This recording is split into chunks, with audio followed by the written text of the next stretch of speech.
जय श्री राम, जय श्री कृष्ण, हर हर महादेव सभी को। तो आज मैं उपस्थित हुआ हूं, जैसे आपने टाइटल देख लिया है, फाइनली मैं आपको सिखाने जा रहा हूं कि क्या है आत्मा और क्या है जीव या जीवात्मा। देखो, यही ऐसी चीज है जिसको लेके आपको अद्वैत इलॉजिकल लगता है या आपको समझ नहीं आता, या यहां पे ही कह दो, यहां पे ही सारे मत मतांतर आपको मूर्ख बना देते हैं क्योंकि आपको बस इतनी चीज नहीं पता है। तो मैं तो हमेशा कहता हूं आपसे कि अद्वैत को पहले पढ़ो, समझो, उसकी बेसिक्स को जानो, फिर किसी के साथ डिबेट करो, नहीं तो वो तो ऐसे ही फंसा देंगे आपको। तो देखो, आज से कुछ सीरीज बहुत इंपॉर्टेंट होने वाले हैं। ये वीडियो, ये एक्सप्लेनेशन 2-3 भागों में बन सकता है और फिर उसके बाद माधवाचार्य के द्वैतवाद का खंडन मैं करने वाला हूं।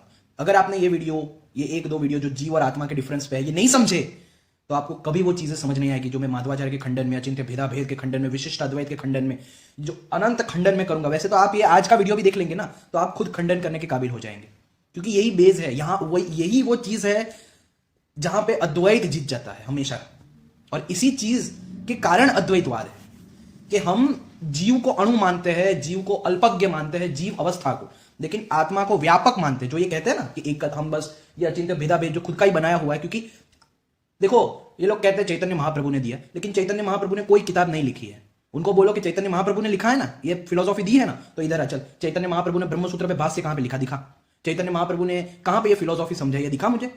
और ये लोग खुद की चैतन्य चरित्र अमृत जो इनके ही सेक्टर ने लिखी है वो दिखाते हैं, लेकिन पूरी शंकराचार्य, भविष्य पुराण, ये सब लोग कहते हैं चैतन्य महाप्रभु सदा अद्वैतवादी ही रहे, उन्होंने कोई फिलोसॉफी दी ही नहीं है। और इनका जो ये बलदेव भूषण है जो कहता है कि भाई इन्होंने लिखा है, तो बलदेव विद्याभूषण की टाइमलाइन देख लीजिए, ये आए हैं अभी 18 सेंचुरी में। सोचो, 18 सेंचुरी में ये कुछ भी लिख देते हैं और हमें बस मान लेना है, जो कि शास्त्रों के विरुद्ध है, क्योंकि शास्त्रों में बताया गया है आत्मा व्यापक है, गीता में भी बताया गया है। और इसको मैं भगवत गीता से, उपनिषदों से, भागवत पुराण से, विष्णु पुराण से, आत्मबोध से, हर प्रकार से प्रूव कर सकता हूं। और अगर आपने ये सीक्रेट समझ लिया, जान लिया अच्छे से, तो वादा दिलाता हूं कि कोई आपको परास्त नहीं कर पाएगा, कोई आपको भटका नहीं पाएगा। आप सभी की चालाकी समझ जाएंगे, जो भी अलग अलग वाद है वो कहां पे आपको फंसा रहे हैं ना, वो चालाकी आप समझ जाएंगे अगर आपने ये 2-3 वीडियो की जो सीरीज है वो अच्छे से हर एक चीज को समझा तो। क्योंकि बार बार मैं एकत्व दिखाऊंगा तो बार बार ये अपने यही बात करेंगे कि भाई यहां पे एकत्व यानी वो लक्षण से एकत्व, क्वालिटी वाइज एकत्व, क्वांटिटी वाइज नहीं।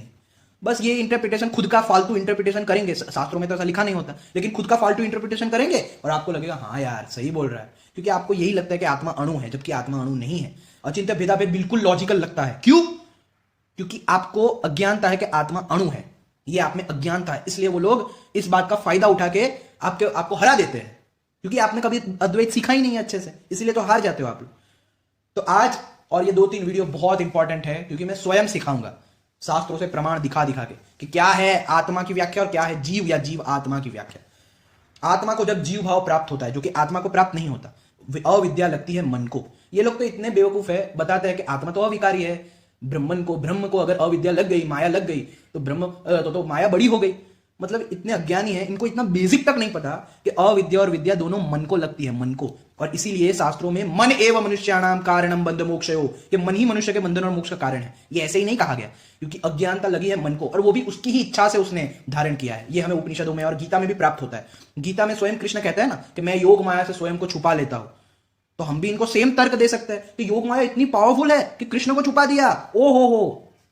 तो देखो इनके तर्क ऐसे होते हैं, तो आप भी उन्हें उसी के तर्क से हरा सकते हो, क्योंकि ये चाइल्डिश लोग हैं। अगर आपने ये चीजें नहीं सीखी, ये मैं कुछ जो वीडियोस अभी सिखाने वाला हूं इसमें सब अद्वैत का, अगर आपने ये चीजें नहीं सीखी तो आप बेवकूफ बनते रहेंगे, फिर मुझे मत बोलना। लेकिन अगर आपने ये चीज सीख ली, ये समझ आप में आ गई आत्मा और जीव को लेके, तो आप अकेले ही उनको हरा सकते हो, और जितने भी आए ना ऐसे ही मुंह बंद कर दोगे। अगर आपके पास ये ब्रह्मास्त्र आ गया, समझ लो इस बात को। तो चलो शुरू करते हैं। भगवत गीता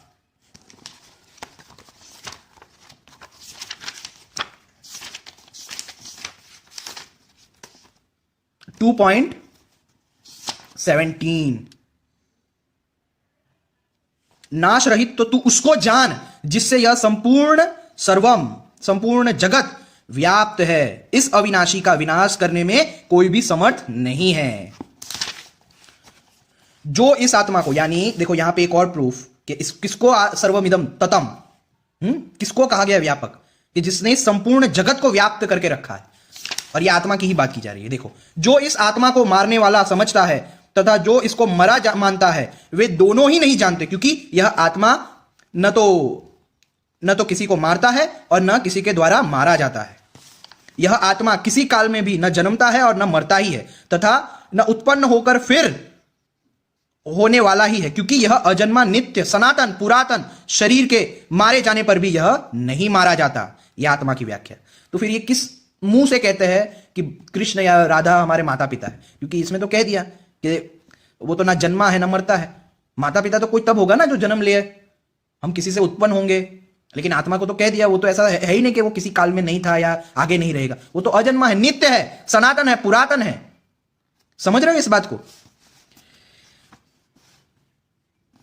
हे प्रथा पुत्र, जो पुरुष इस आत्मा को नाश रहित, नित्य, अजन्मा, अव्यय जानता है, वह पुरुष कैसे किसको मरवाता है, कैसे किसको मारता है। बहुत इंपॉर्टेंट चीजें आगे आएगी, लेकिन ये कुछ चीजें हैं जो आपको देखो, जब पुराने वस्त्रों को त्यागने की, लेकिन शरीर को त्यागने की बात आती है तो वहां पे शब्द यूज होता है जीवात्मा, आत्मा नहीं। अभी तक आत्मा था व्यापकता के लिए, लेकिन जब शरीर कौन छोड़ता है, एक स्थूल शरीर से दूसरे स्थूल शरीर में कौन जाता है? जैसे मनुष्य पुराने वस्त्रों को त्याग कर दूसरे नए वस्त्रों को ग्रहण करता है, वैसे ही जीवात्मा यानी आत्मा प्लस जीव, तो आत्मा नहीं जाता। जो जीव भाव को प्राप्त हुआ है, जो सूक्ष्म शरीर हमारा है, वो एक शरीर से, एक स्थूल शरीर से दूसरे स्थूल शरीर जाता है। बहुत समझने की बात है ये, बहुत लोग गलती कर देते हैं। इसलिए लोगों को लगता है कि भाई जीव जो है वो ब्रह्म में मिल जाएगा। जीव नहीं मिलता है, वो भी मैं आगे समझाऊंगा। आत्मा व्यापक है, इसलिए वो ब्रह्म कहा जाता है। ये देखो, ये 2.24, यह आत्मा अछेद्य है, यह आत्मा अदाग्य, अक्लेग्य और निस्संदेह अशोष्य है। यह आत्मा नित्य, सर्वव्यापी, अचल, स्थाणु यानी सदा स्थिर रहने वाला है और सनातन है। ये बहुत इंपॉर्टेंट है। ये सर्वव्यापी, नित्य, अचल। कुछ लोग कहते थे कि भाई सर्वव्यापी का मतलब है हर जगह फैले हुए हैं, लेकिन वो गलत है। मैं आगे बताऊंगा क्यों। एकदम फालतू व्याख्या है। यहां पे सिर्फ सर्वव्यापी नहीं, अचल भी कहा गया, यानी इमूवेबल। इमूवेबल जो कहीं पे आता जाता नहीं है, अचल। समझ रहे हो? क्योंकि वो आकाश के समान व्यापक है, इसलिए वो अचल है, वो एक ही है। तो इट इज नॉट आत्मा। आत्मा एक शरीर से दूसरे शरीर नहीं जाता, वो जीव जाता है। पूरा वीडियो देखना तो ही आपको ये अच्छे से समझ आएगा, नहीं तो नहीं आ पाएगा, क्योंकि ये बहुत डीप बातें हैं और यहां पे ही लोग आपको फंसाएंगे। अचल है, याद रखना, सर्वव्यापी है इसलिए ये अचल है। अचल है क्योंकि वो सर्वव्यापी है। समझ रहे हो? रुको,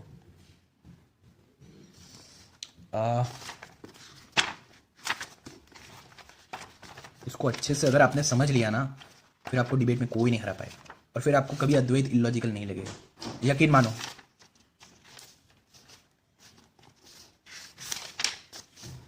देखो, यहां पे भी कृष्ण ने, ये 6वां अध्याय है, उसका 6.29 श्लोक, कृष्ण ने आत्मा के लिए क्या कहा?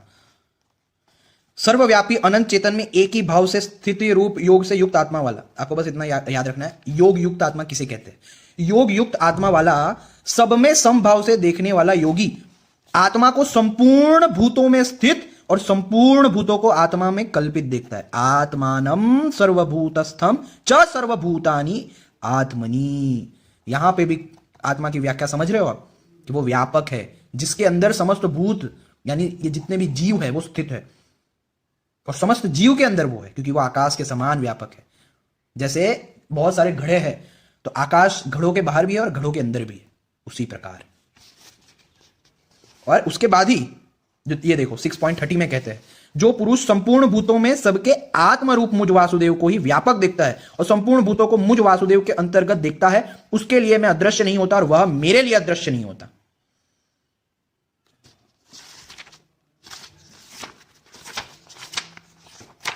अब मेन चीज पे आता है, जीव और आत्मा का भेद। अब आपको साफ साफ पता चल जाएगा, साफ साफ। जब मैं पुराणों पे आऊंगा ना तो और बेहतर तरीके से। अभी तो मैंने कुछ समझाना शुरू ही नहीं किया, ऐसा समझ लो। देखो, आत्मा के लिए कृष्ण क्या कहते हैं? कृष्ण जब आत्मा की बात करते हैं तो क्या कहते हैं? ये है 10.20, अहम आत्मा गुणाकेश। आत्मा को तो कहते हैं वो मैं हूं।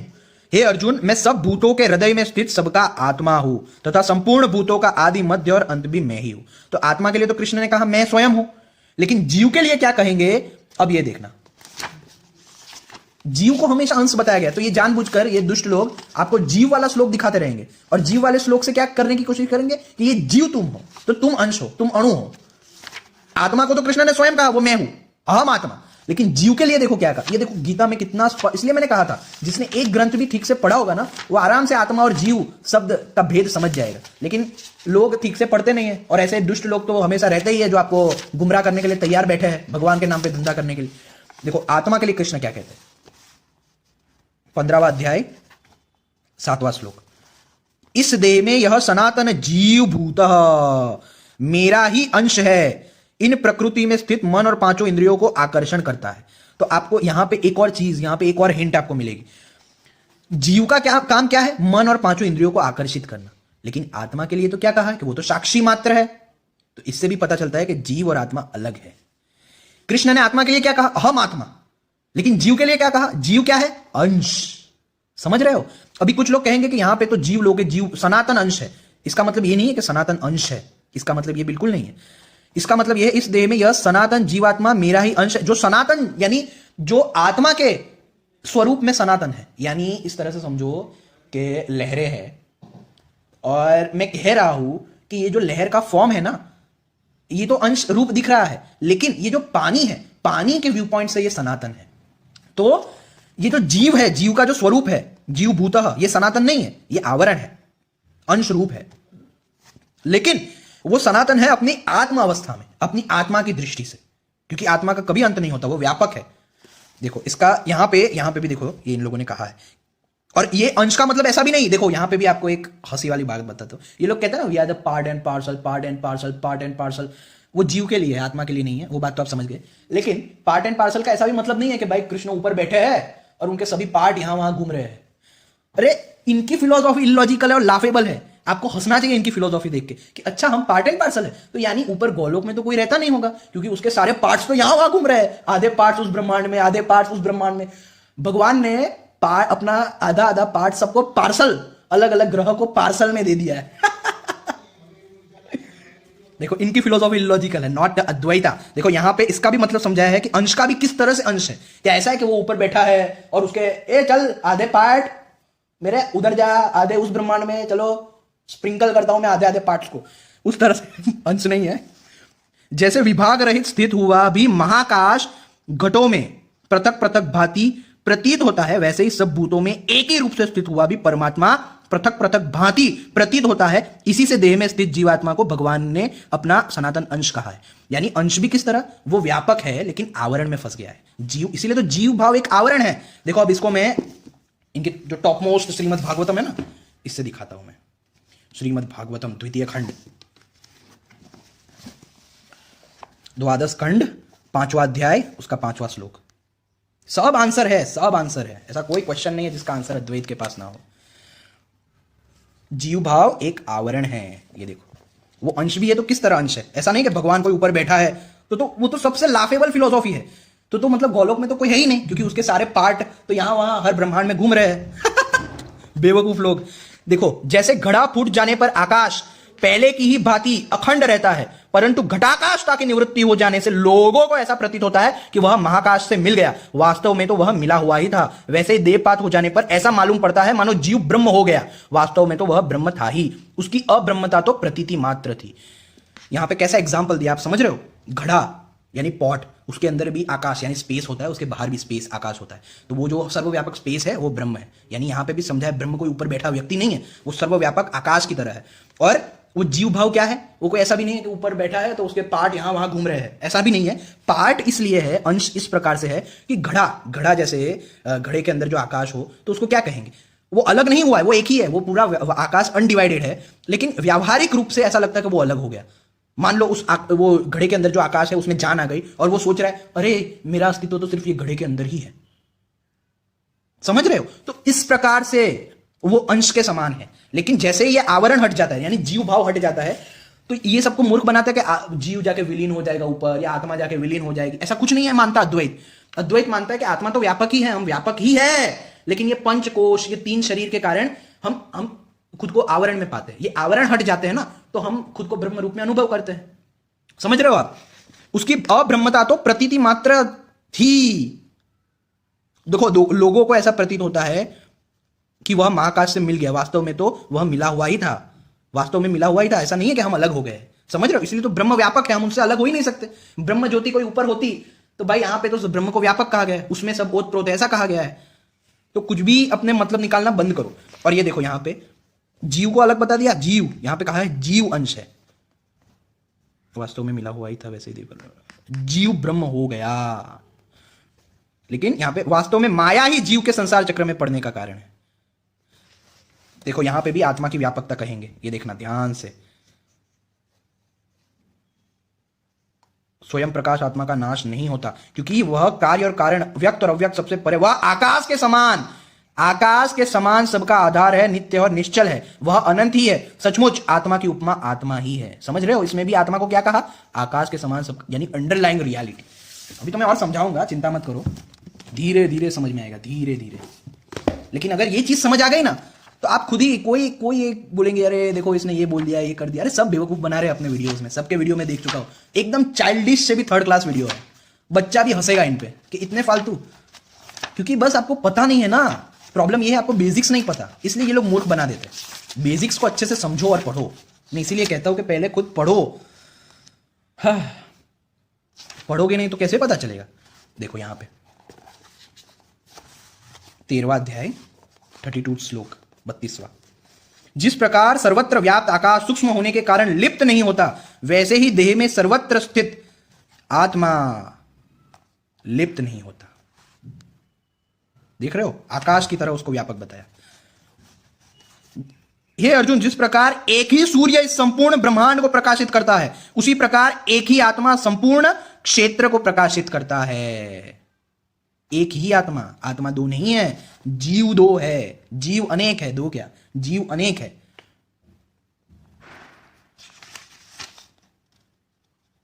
देखो यहां पे मुक्ति का कैसा मार्ग बताया कृष्ण ने। इस प्रकार क्षेत्र और क्षेत्रज्ञ के भेद को तथा कार्य सहित प्रकृति से मुक्त होने को जो पुरुष ज्ञान नेत्रों द्वारा, किसके द्वारा? ज्ञान नेत्रों द्वारा तत्व से जानते हैं, वे महात्मा जन परम यान्ति, परम तत्व को प्राप्त होते हैं। अब ये देखो, जीव और आत्मा अलग है, इसका एक सबूत यहां पे भी, क्योंकि आत्मा के लिए कृष्ण ने क्या कहा था? वो अजन्मा है, याद आया? अजन्मा है, सनातन है, नित्य है। लेकिन यहां पे देखो जीव के लिए भूत शब्द भी यूज होता है, इसलिए मैंने कहा था आपसे कि भूत और ये सब उत्पन्न होता है, फिर उससे वो लोग बताते हैं हमारे तो वो माता पिता है। अरे भाई, ये भूत शब्द जीव के लिए है, अगर इसको उससे जोड़ दोगे तो तुम अपने ही बात को खंडन कर दोगे कि आत्मा को तो अजन्मा कहा गया, नित्य और सनातन कहा गया है, फिर उसका जन्म कैसे होगा? तो यहां पे मानना पड़ेगा कि एक ये जीव भाव जन्म लेता है। यहां पे वही कृष्ण कह रहे हैं 14.3 में, हे अर्जुन, मेरी महद ब्रह्म। कितने लोग इसको अनुवाद तो इसको ब्रह्म दिखा के मूर्ख बनाते हैं। महद ब्रह्म का मतलब होता है मूल प्रकृति, वेदांत में भी कहा गया है इस बात को।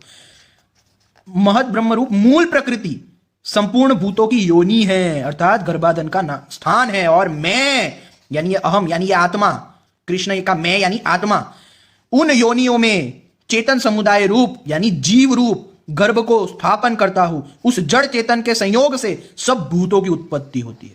आत्मा के लिए तो कहा है कि वो तो अजन्मा है, फिर यहां पे कृष्ण किस भूतों की बात कर रहे हैं? लगाओ दिमाग, है ना? अब समझ आ रहा है? ये है जीव की बात। इसे ही सांख्य दर्शन में भी समझाया गया है कि पुरुष और प्रकृति, जब मतलब सांख्य दर्शन पढ़ लेना, वो लोग भी पुरुष को निराकार और आत्मा मानते। प्रकृति के साथ जब संयोग होते तो सबसे पहले महत तत्व उत्पन्न होता है, उस महत तत्व से अहंकार उत्पन्न होता है, और उससे फिर लिंग शरीर, यानी जिसे हम सूक्ष्म शरीर कहते हैं, सांख्य में उसे लिंग शरीर कहा गया। लिंग शरीर उत्पन्न होते हैं और वो अविद्या को प्राप्त हुए होते हैं। लिंग शरीर ही अविद्या का कारण है, अरे अविद्या ही लिंग शरीर का कारण है। और फिर वो प्रकृति के 3 गुणों में फंसे रहता है, जब तक अपने आप को पुरुष रूप में यानी आत्मा रूप में अनुभव नहीं करते, तब तक कैवल्य को यानी मुक्ति को प्राप्त नहीं होते। यहां पे देखो, तो ये जो भूत है, ये जीव है, उसकी उत्पत्ति होती है। अब समझ आ रहा है धीरे धीरे? तो यहां जहां जहां भूत आता है वहां वहां आत्मा को मत ले लेना, क्योंकि आत्मा को तो अजन्मा कहा है। यहां पे तो कृष्ण कह रहे हैं कि सारे भूतों की उत्पत्ति होती है। अब पता चला जीव और आत्मा का कितना बड़ा डिफरेंस है, कितना बड़ा। और इसी पे पूरा अद्वैत टिका है, अद्वैत का बेस है ये। अगर यही नहीं समझे ना तो कोई भी बेवकूफ बना देगा। मैं आज भी देखता हूं कितने नियो अद्वैती जिनको अद्वैत समझ में नहीं आया, गलती से बोल देते ये है ना आत्मा हमारी, जैसे बूंद ओशन में मिल जाता है वैसे आत्मा ब्रह्म में मिल जाएगी। वो सबसे बड़े बेवकूफ है। आराम से द्वैतवादी लोग उनको हरा देंगे, क्योंकि ऐसे लोग मूर्ख है, ऐसा मानने वाले मूर्ख है। ऐसे ही लोगों के कारण अद्वैत बदनाम है कि जिसको अद्वैत समझ ही नहीं आता और वो कुछ भी बोलता है, we will merge, we will merge. अरे आत्मा मर्ज नहीं होती, क्योंकि वो व्यापक है, वो सर्वव्यापक है। उसको क्या मर्ज करोगे तुम, और कैसे मर्ज करोगे? उसको तो सनातन कहा गया है। जीव मर्ज होता है, गधे, जीव, सूक्ष्म शरीर मर्ज होता है वो, और वो भी मर्ज यानी उसका आवरण हट जाता है। ऐसे लोगों के कारण अद्वैत बदनाम है, क्योंकि ये लोग को खुद पता होता नहीं है और बकवास करने आ जाते हैं नियो अद्वैतींस। अब देखो ये बात मैं, शंकराचार्य ने भी आत्मा और जीव को अलग माना है, ये शंकर पंचकम है। फिर विष्णु पुराण से भी दिखाऊंगा, सब दिखाऊंगा, चिंता मत करो। इसमें अपरोक्ष अनुभूति, तत्वबोध, आत्मबोध, मणिरत्नमाला, भज गोविंदम सब है इनकी कृतियां। तो इनके जो मैंने इसलिए कहा था कि सबसे पहले अद्वैत को जानना है तो आत्मबोध और तत्वबोध पढ़ो अच्छे से। आप लोग पढ़ते हो नहीं, डिबेट करने चल, अरे क्या कुछ आता ही नहीं है, क्या डिबेट करोगे? पहले पढ़ो तो सही, फिर देखो कौन है जिसकी औकात हो आपको डिबेट में हराने की। अद्वैत कभी हार ही नहीं सकता, बस गलतफहमी के कारण हार सकता है, अज्ञानता के कारण हार सकता है, बाकी उसको हराने का कोई तरीका नहीं। देखो आत्मबोध में 13 श्लोक देखो। पंच कर्मेंद्रिया, पंच ज्ञानेन्द्रिया, पंच प्राण, मन और बुद्धि ये अपंचीकृत पंच महाभूतों से उत्पन्न हुए हैं। इन सभी को मिलाकर सूक्ष्म शरीर कहा गया है, जो भोग का साधन है। समझ आया सूक्ष्म शरीर किसे कहा गया है? वो रुको, मेन चीज तो अभी मैं बताता हूं आपको। देखो, अविद्या, अनिर्वचनीय अविद्या कारण उपाधि है, उपाधि कहलाती है। पूर्वोक्त तीनों उपाधियों से भिन्न आत्मा का निश्चय करे। कैसा है आत्मा? तो आकाशवत एक अखंड आत्म तत्व, उपाधि वसात, उपाधियों के कारण भिन्न भिन्न प्रतीत होता है, जो मैंने अभी आपको भागवतम में भी बताया कि उसको भी आकाशवत, आत्मा को आकाशवत कहा गया है। मूर्ख है वो लोग जो आत्मा को अणु अणु बता रहे हैं।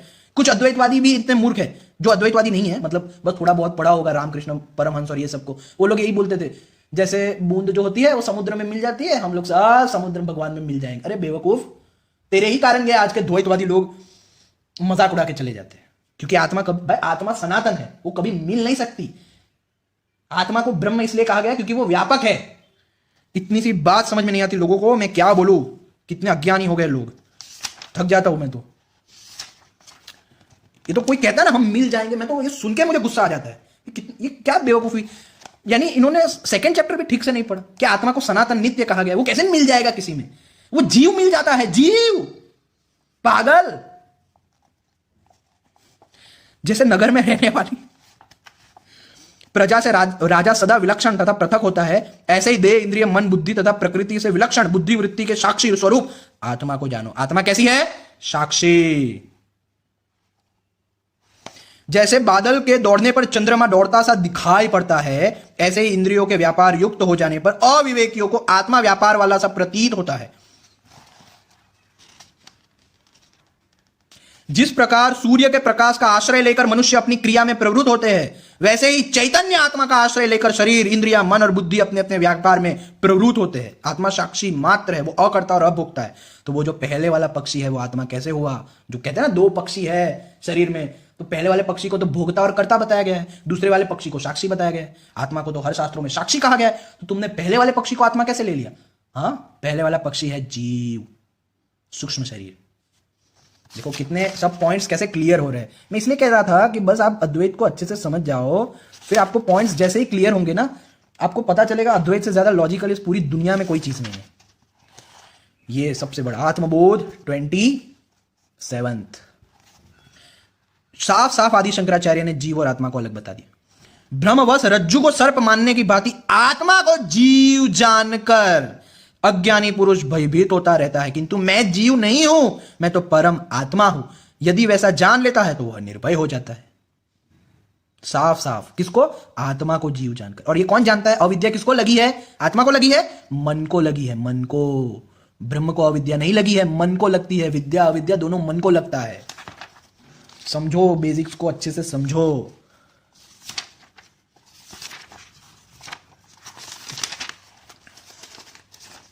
नेक्स्ट वाले वीडियो में मैं उपनिषदों से ये सब बातें बताऊंगा, प्रूव करूंगा।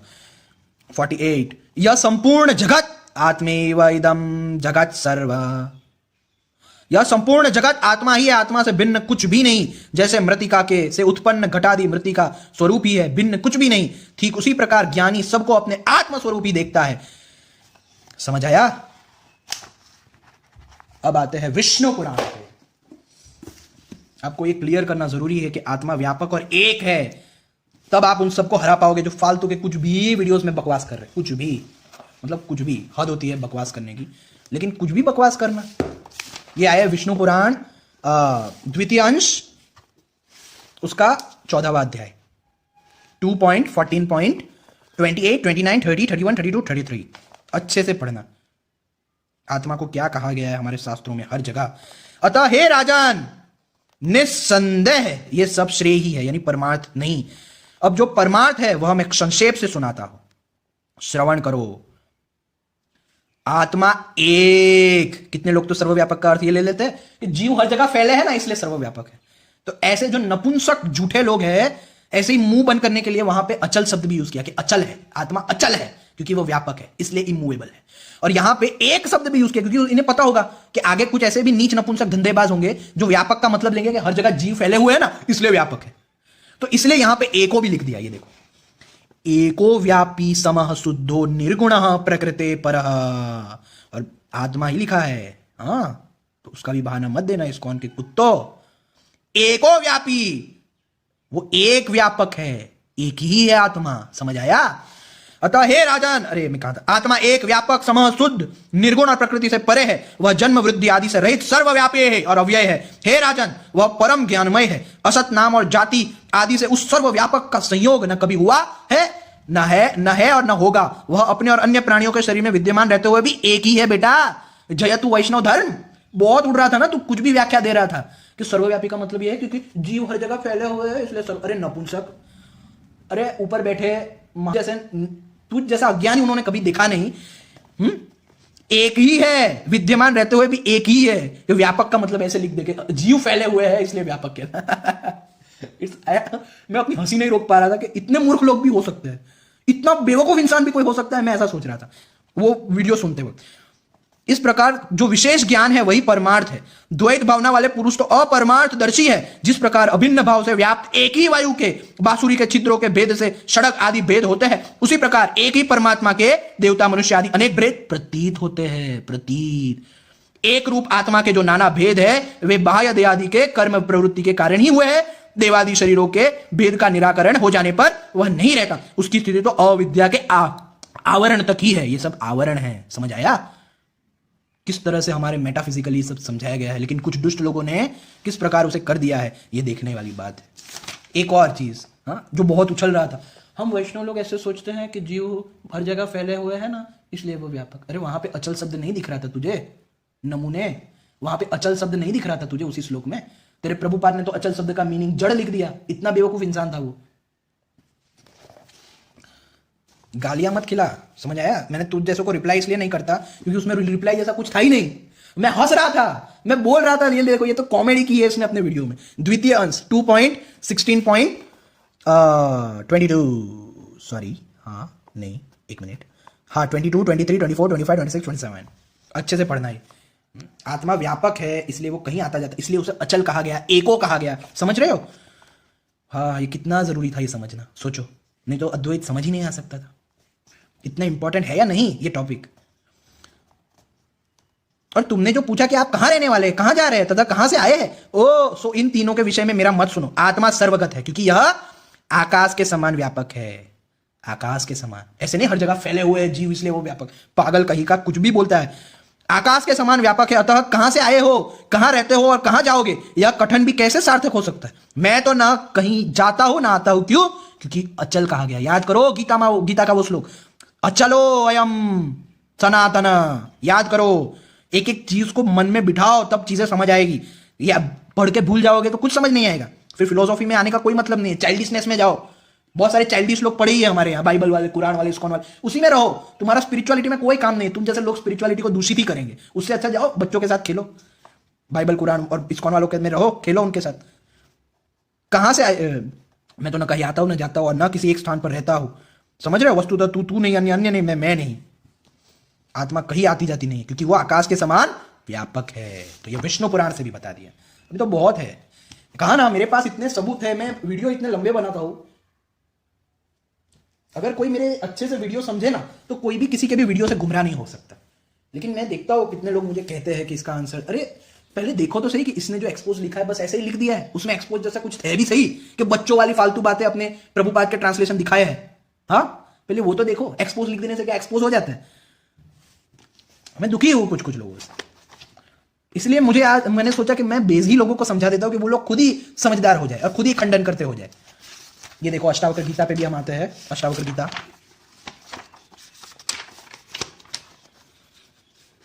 अष्टावक्र मुनि, हाँ, इतने महान महान ऋषियों को कोई नहीं देखता, लेकिन अभी अभी के नपुंसकों, माधवाचार्य और ये सब जो खुद की कहानियां बनाई है, उनको सब देखेंगे। बेवकूफ लोग। यही पता, इसी से पता चलता है कि लोगों में बुद्धि की मात्रा कितने लेवल की है। अष्टावक्र गीता पहला प्रकरण यानी पहला अध्याय 1.10। जिस अधिष्ठान आत्मा में, क्या अधिष्ठान आत्मा, अंडरलाइंग रियलिटी, यह संपूर्ण विश्व रज्जु में सर्प के समान कल्पित होकर दिख रहा है, वह आनंद परमानंद बोध स्वरूप तुम ही हो, अतः सुखी हो जाओ। फिर आत्मा तो साक्षी, विभू, पूर्ण, अद्वितीय, मुक्त, चेतन, निष्क्रिय, असंग, निष्प्रय एवं शांत है। वह ब्रह्म से ही संसारी मालूम पड़ता है।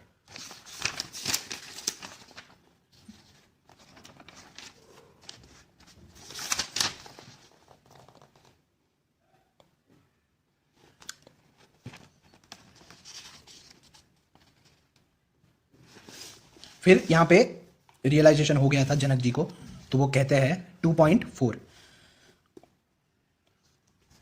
जैसे तरंग, फेन और बुदबुदे जल से भिन्न नहीं है, वैसे यह दृश्यमान प्रपंच भी आत्मसत्ता से पृथक नहीं है, क्योंकि यह अपना ही बनाया हुआ है। जैसे विचार करने पर वस्त्र तंतु मात्र ही है, वैसे ही विचार करने पर यह संपूर्ण विश्व आत्मसत्ता मात्र ही है। जैसे शर्करा गन्ने के रस से बनी है और उससे व्याप्त ही है, वैसे यह संपूर्ण विश्व मुझसे बना है और मुझसे ही व्याप्त है। ये जनक जी को आत्मज्ञान हुआ, उसके बाद वो कह रहे हैं, समझ रहे हो आप? फिर क्या कह रहे हैं? मैं आश्चर्य स्वरूप हूं, मुझे नमस्कार है, क्योंकि मैं देहधारी होने पर भी अद्वितीय हूं, यानी एक ही हूं। मैं ना कहीं जाता हूं ना आता हूं, क्यों? क्योंकि अचलो अयम, वो सर्वव्यापक भी है और अचल है। वो सर्वव्यापक है इसीलिए अचल है, क्योंकि वो हर जगह है, तो वो यहां मूव करने के लिए कोई जगह ही नहीं है, समझ रहे हो? तो आत्मा इसीलिए ब्रह्म है, ब्रह्म यानी व्यापक।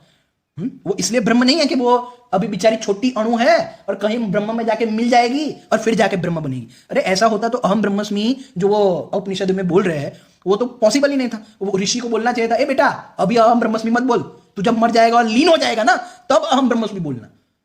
अरे ब्रह्म एक स्थिति है, कितनी बार बोलूं, अपनी अविद्या हटते ही हम खुद को सर्वव्यापक अनुभव करते हैं, तो उसी स्थिति को ब्रह्म की स्थिति, ब्रह्म ज्ञान या ब्रह्म अवस्था क्या कहा जाता है।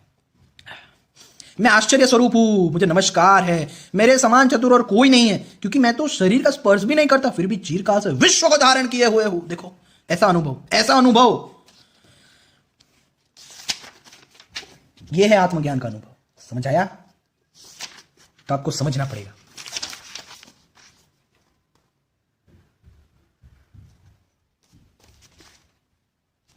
आश्चर्य है, मुझ अनंत महासमुद्र में जब चित्त रूपी वायु चलने लगती है, तब झटपट बहुत से दृश्य पदार्थों की तरंगें उठने लगती है। मुझ अनंत महासमुद्र में जब चित्त रूपी वायु शांत हो जाती है, तब जीव रूपी व्यापारी के दुर्भाग्य से यह संसार रूपी जहाज थर कर नष्ट हो जाता है।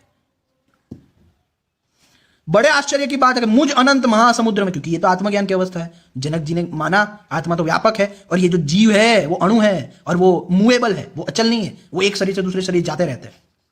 बहुत सी जीव रूपी तरंगे स्वभाव से ही उठती है, वे आपस में टकराती है और लहराती है और विलीन हो जाती है। कौन विलीन होता है? जीव, नॉट द आत्मा। आत्मा व्यापक है, ये अपने आत्मज्ञान की ही अनुभूति कर रहे हैं यहां पे राजा जनक जी। अब आते हैं अवधूत गीता पे, जो दत्तात्रेय जी, देखो इन सब को कोई नहीं पढ़ता। हाँ, लोगों को अज्ञान में ही जीना है। लोगों ने ठान लिया कि हम अज्ञान ही रहेंगे क्योंकि हम कलयुग के दास है। तुम कृष्ण के दास नहीं हो, खुद को कृष्ण के दास बोलना बंद कर दो। समझ में आया? तुम कलयुग के दास हो, बेशर्मो, कलयुग के दास हो। कृष्ण का दास बोल के बेचारे कृष्ण की बेइज्जती मत करो, कलयुग के दास हो। अवधूत गीता 1.4, संपूर्ण ब्रह्मांड में सब कुछ एकमात्र आत्मा ही, आत्मैव केवलम सर्वम। इसमें भेद और तथा अभेद दोनों ही नहीं है। यह है अथवा नहीं है, यह मैं कैसे कहूं? वेदांत का सार तथा ज्ञान विज्ञान इतना ही है कि मैं स्वभाव से ही सर्वव्यापी निराकार आत्मा हूं। अहम आत्मा निराकार सर्वव्यापी स्वभावतः। जब दत्तात्रेय जी ने वेदांत का सार बता दिया तो तेरे नीच नपुंसक लोग, उनकी क्या औकात है, थूक के बराबर भी नहीं दत्तात्रेय जी के सामने। समझ आया? मैं एक हूं। मन आकाश के आकार वाला है, मन की गति सभी और है। मैं एक हूं, यह दृश्यमान सर्वरूप भी मैं ही हूं। मैं आकाश से भी अतीत हूं और असीम हूं। मैं इस आत्मा को प्रत्यक्ष अथवा अप्रत्यक्ष किस प्रकार देखूं? वस्तुतः तुम एक ही हो, ऐसा क्यों नहीं समझते? संपूर्ण शरीरों में तुम एक समान व्याप्त हो। तुम शाश्वत तथा अव्यय हो। हे प्रभो, तुम सर्वदा प्रकाशमान हो और भेद रहित हो। आत्मानम सततम विद्धि। इसीलिए मैंने कहा था कि अष्टावक्र गीता, उद्धव गीता बहुत डायरेक्ट है। ऐसे तो बहुत श्लोकास है हर पुराणों में। ऐसा मत समझना इतने जो दिखा रहा हो पुराणों में से बस इतने ही हैं, बहुत सारे हैं। लेकिन अगर मैं दिखाने लगूँ, आप में उतनी क्षमता है नहीं कि इतने लंबे वीडियो देख पाए। नहीं तो मैं तो पूरे 10-10 घंटे का वीडियो बना दूं तो भी मैं तो थक नहीं सकता। देखो, छांदोग्य उपनिषद से भी प्रमाण हमें प्राप्त होता है कि आत्मा व्यापक है। छांदोग्य उपनिषद 7वां अध्याय 25वां खंड, उसका पहला मंत्र, आत्मैव इदं सर्वम इति, जो उसमें ऋग्वेद में दिखाया था ना, पुरुषैव इदं सर्वम। अब आत्म रूप से ही भूमा का आदेश किया जाता है। आत्मा ही नीचे है, आत्मा ही ऊपर है, आत्मा ही पीछे है, आत्मा ही आगे है, आत्मा ही दाईं ओर है, आत्मा ही बाईं ओर है और आत्मा ही यह सब है। आत्मैव इदं सर्वम। वह यह इस प्रकार देखने वाला, इस प्रकार मनन करने वाला तथा विशेष रूप से इस प्रकार जानने वाला आत्मरति, आत्मक्रीड, आत्ममिथुन और आत्मानंद होता है। वह स्वराट होता है, यानी खुद का ही स्वामी बन जाता है। संपूर्ण लोकों में उसकी यथेच्छा गति होती है। किंतु जो लोग ऐसा नहीं मानते, इससे विपरीत जानते हैं, वे अन्य रात होते हैं, यानी जिनका राजा अपने से भिन्न कोई और है, यानी जो हमेशा मन के वश में, दूसरों के वश में रहने वाले। और क्षय लोग, यानी जिसका नाश हो जाए, ऐसे लोगों को प्राप्त होने वाले होते हैं। उनकी संपूर्ण लोकों में स्वेच्छा गति नहीं होती। यानी इस्कॉन वालों की तो छोड़ ही दो।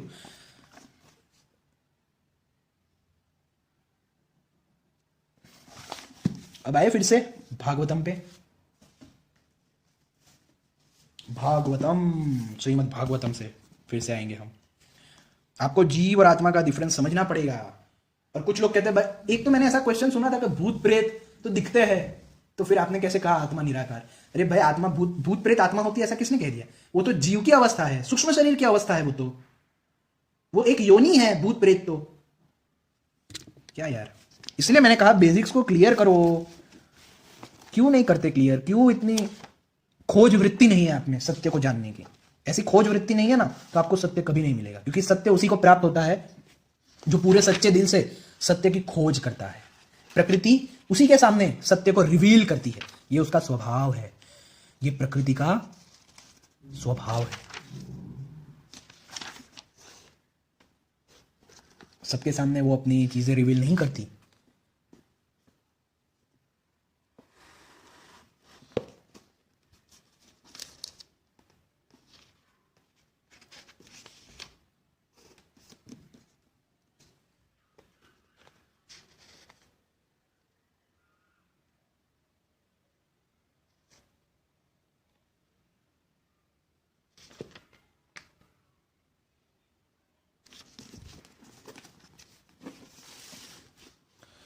एकादश खंड 11 पॉइंट, हाँ 7वां अध्याय 11.7.42 यस 42। राजन, जितने भी घट मठ आदि पदार्थ है, वे चाहे चल हो या अचल, उनके कारण भिन्न भिन्न प्रतीत होने पर भी वास्तव में आकाश एक। आकाश एक। क्यों बार बार आत्मा को आकाश के साथ तुलना की जा रही है? सोचो। और अपरिच्छिन्न है, क्योंकि वो आकाश के समान व्यापक है। अपरिच्छिन्न ही है। वैसे ही चर और चर अचर जितने भी सूक्ष्म स्थूल शरीर है, सूक्ष्म और स्थूल, उनमें आत्मा रूप से सर्वत्र, किसके रूप से? आत्मा रूप से सर्वत्र स्थित होने के कारण ब्रह्म सभी में है। साधक को चाहिए कि सूत के मणियों में व्याप्त, सूत के समान आत्मा को अखंड और असंग रूप से देखे। वह इतना विस्तृत है कि उसकी तुलना कुछ कुछ आकाश से ही की जा सकती है। इतना व्यापक है वो। समझ रहे हो? इसलिए साधक को आत्मा की आकाश रूपता की भावना करनी चाहिए। कैसी भावना करनी चाहिए? आत्मा आकाश के समान व्यापक है। अब समझे? और भी है, बहुत है, बहुत है। 759, ये देखो 11.7.47।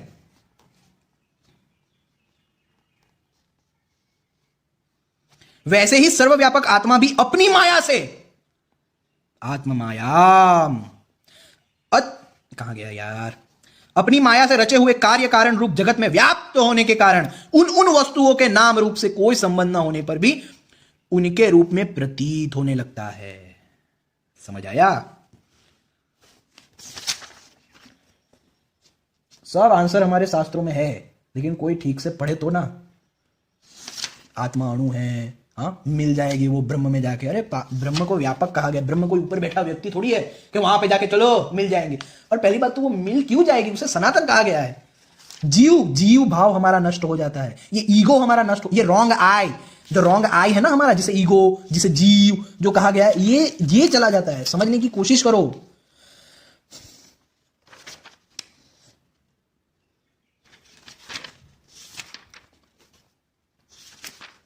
अब ये देखो 11.9.20 साफ साफ यहां पे कह दिया, जैसे मकड़ी अपने हृदय से, एक मिनट, मकड़ी अपने हृदय से मुंह के द्वारा जाला फैलाती है, उसी में विहार करती है और फिर उसे निगल जाती है, वैसे ही परमेश्वर भी इस जगत को अपने से उत्पन्न करते हैं, उसमें जीव रूप से विहार करते हैं। तो परमेश्वर स्वयं जीव रूप बन जाते हैं, सूक्ष्म शरीर का स्वरूप धारण करते हैं। क्यों? लीला करने के लिए जीव रूप से विहार करते हैं और फिर उसे अपने में लीन कर लेते हैं। तो लीन कौन हुआ? जीव। और परमेश्वर तो आत्मा है, परमेश्वर ही आत्मा है। उपनिषद, इसलिए मैं कहता हूं उपनिषद पढ़ो। उपनिषदों में डायरेक्टली आत्मा वर्ड यूज किया है परम तत्व के लिए। डर जाओगे पढ़ के कि हम तो कितने अज्ञानता में थे, कहानियों में फंसे थे, ये था वो था।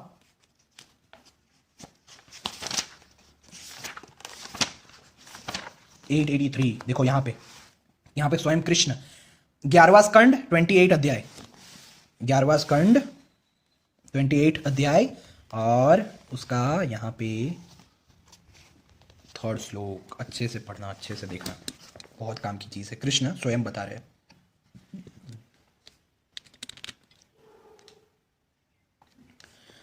वैसे ही जब जीव अपने अद्वितीय आत्म स्वरूप को भूलकर, यहां पे भी बता दिया जीव और आत्मा अलग है, वैसे ही जब जीव अपने अद्वितीय आत्म स्वरूप को भूलकर नाना वस्तुओं का दर्शन करने लगता है, तब वह स्वप्न के समान झूठे दृश्यों में फंस जाता है अथवा मृत्यु के समान अज्ञान में लीन हो जाता है। उद्धव जी, जब द्वैत नाम की कोई वस्तु ही नहीं है, कृष्ण खुद कह रहे हैं, तब उसमें अमुक वस्तु भली और अमुक बुरी, अथवा इतनी बुरी भली और इतनी बुरी, यह प्रश्न ही नहीं उठ सकता।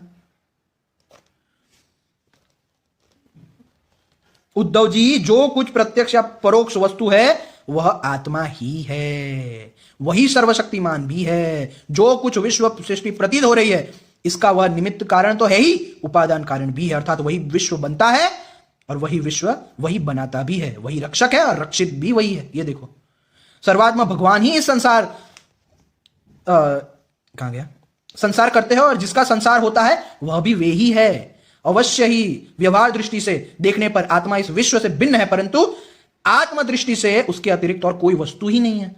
उसके अतिरिक्त जो कुछ प्रतीत हो रहा है उसका किसी भी प्रकार निर्वचन नहीं किया जा सकता। तो केवल, और अनिर्वचनीय तो केवल आत्मस्वरूप ही है। देखो कितना, आत्मैव तदिदं विश्वम सृज्यते सृजति प्रभु।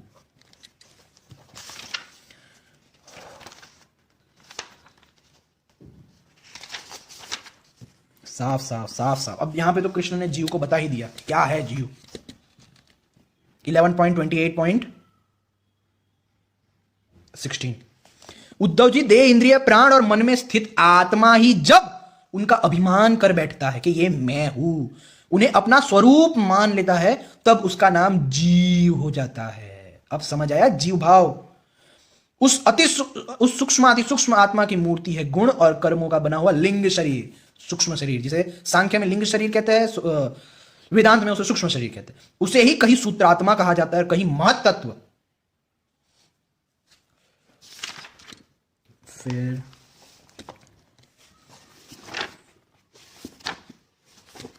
देखो ये कितनी इंपॉर्टेंट चीज थी, इसलिए तो अद्वैत इलॉजिकल लगता है। और अचिंत्य भेदाभेद में आप लोग फंस जाते हैं, क्योंकि आप लोगों को लगता है आत्मा अणु है, बल्कि वो जीव है जो अणु है, जीव। देखो यहां पे भी साफ साफ कृष्ण ने कह दिया 10.47 10.47.28 29 30 31, मैं सबका उपादान कारण होने से सबका आत्मा हूं, सब में अनुगत हूं, इसीलिए मुझसे कभी भी तुम्हारा वियोग नहीं हो सकता। जैसे संसार के सभी भौतिक पदार्थों में आकाश, वायु, अग्नि, जल और पृथ्वी ये पांचों भूत व्याप्त है, इन्हीं से सब वस्तुएं बनी हैं और यही उन वस्तुओं के रूप में है, वैसे ही मैं मन, प्राण, पंचभूत, इंद्रिय और उनके विषयों का आश्रय हूं। वे मुझ में है, मैं उनमें हूं, और सच पूछो तो मैं ही उनके रूप में प्रकट हो रहा हूं। मैं ही अपनी माया के द्वारा भूत, इंद्रिय और उनके विषयों के रूप में होकर उनका आश्रय बन जाता हूं तथा स्वयं निमित्त भी बनकर अपने आप को ही रचता हूं, पालता हूं और समेट लेता हूं। आत्मा माया और माया के कार्यों से पृथक है, वह विशुद्ध ज्ञान स्वरूप जड़ प्रकृति, अनेक जीव तथा अपने ही अवान्तर भेदों से रहित तथा सर्वथा शुद्ध है। अनेक जीव, क्या? आत्मा अलग, अनेक जीव तथा अपने ही अवान्तर भेदों से रहित सर्वथा शुद्ध है। कोई भी गुण उनका स्पर्श नहीं कर पाते। माया की तीन वृत्तियां हैं, सुषुप्ति, स्वप्न और जागृत। इनके द्वारा वही अखंड अनंत बोध स्वरूप आत्मा कभी प्राज्ञ, कभी तेजस और कभी विश्व रूप से प्रतीत होता है। ये विश्व रूप, ये मैंने बताया था मांडुक्य उपनिषद में, अच्छे से समझो। इसी विश्व रूप को सिंबॉलिकली विश्व रूप में समझाया जाता है, इसी विश्व रूप को, कि आत्मा एक्सपीरियंस, ये जो जागृत अवस्था में आत्मा ही स्वयं को एक्सपीरियंस करता है, इसलिए उसको विश्व रूप कहा जाता है। जागृत अवस्था में, स्वप्न अवस्था में तेजस और सुषुप्ति अवस्था में प्राज्ञ, और तुरीय अवस्था में, तुरीय अवस्था अपनी आत्मा की आत्मज्ञान की अवस्था है, without any identification with any of the three bodies. विश्व रूप यानी जब जागृत अवस्था होती है तब अपने आप को हम किसके साथ आइडेंटिफाई करते हैं? स्थूल शरीर से।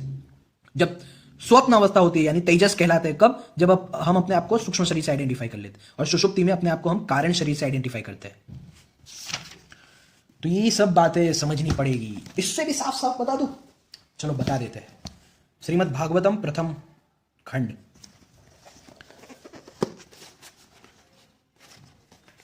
नाइन्टी वन 1.3.27, नहीं सॉरी 29, एक मिनट, 30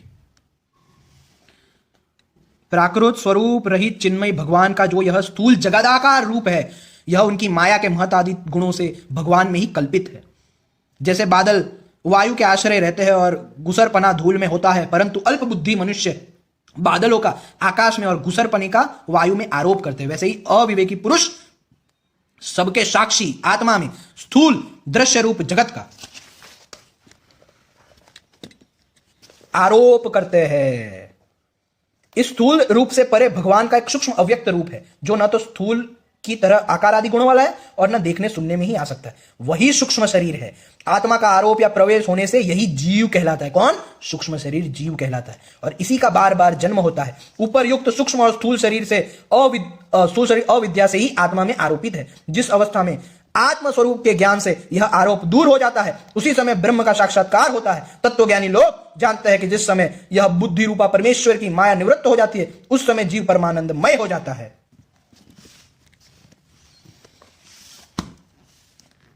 देखो कितना लंबा वीडियो हो गया, लेकिन मैं इतना ज्यादा समझा ही नहीं पाया, कितने सारे रेफरेंसेस मैं दे ही नहीं पाया।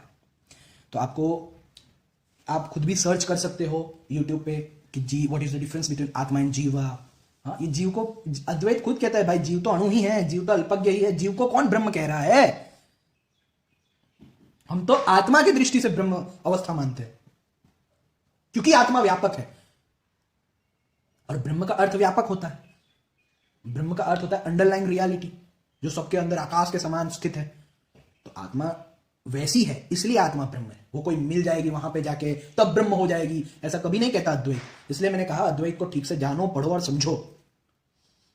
तो दूसरा पार्ट भी इसका दिखना, ये बहुत जानने समझने की चीज है, तब आपको अच्छे से अद्वैत समझ आएगा। नहीं तो ऐसे ही लोग मूर्ख बनाते रहेंगे, जीव को आत्मा दिखा दिखा के, क्योंकि जीव को तो कहा ही गया है ना, वो बालों के इतने काट करो तो उतना उसका रूप है, ऐसा इतना उसकी साइज है, वो जीव के लिए है, उसकी कौन मना कर रहा है? लेकिन हम जीव थोड़ी है पागल, हम तो आत्मा है। तो अब से जो भी इस्कॉन से डिबेट हो, ये हो, अरे वो लोग तो बहुत नीचे गिर चुके हैं। वो उनके सामने कोई डिबेट नहीं कहलाती। रियल डिबेट तो बुद्धिस्टों के सामने होती है, पता है आपको। ये लोग तो बच्चे हैं, क्योंकि हम लोग शास्त्र नहीं पढ़ते, इसलिए हम लोग को लगता है अरे कितने ज्ञानी, ये लोग बहुत बच्चे हैं, सबसे बड़ा ज्ञानी है ये लोग। रियल डिबेट होती है बुद्धिस्ट लोगों के सामने, उनका ज्ञान बहुत ऊपर कक्षा का होता है। अगर बुद्धिस्टों के सामने ये इस्कॉन वाले आए ना, तो लात मार के वहां पे नरक में उनके प्रभुपाद के पास पहुंचा देंगे, उतनी ज्यादा ज्ञान की क्षमता होती है। ये अंबेडकर वाले बुद्धिज्म की बात नहीं कर रहा मैं, रियल बुद्धिज्म की बात कर रहा हूं। वो इतनी ज्यादा लॉजिक, इतना खतरनाक उनका तर्क वितर्क होता है कि इस्कॉन तो अपनी चोटी वहां का वहां कटवा देगा इस्कॉन के लोग। तो ये तो बच्चे हैं, रियल डिबेट होती है बुद्धिस्ट लोगों से। ये क्या बोलूं अभी, ये तो कक्षा, ये पैर की धूल के भी बराबर नहीं आते इस्कॉन वाले, इतने ज्यादा अज्ञानी है। इसलिए मैं कहता हूं आप खुद पढ़ो, समझो, बहुत अच्छे से आपको समझ आ जाएगा। बस आपको जीव और आत्मा के बीच का डिफरेंस समझना है।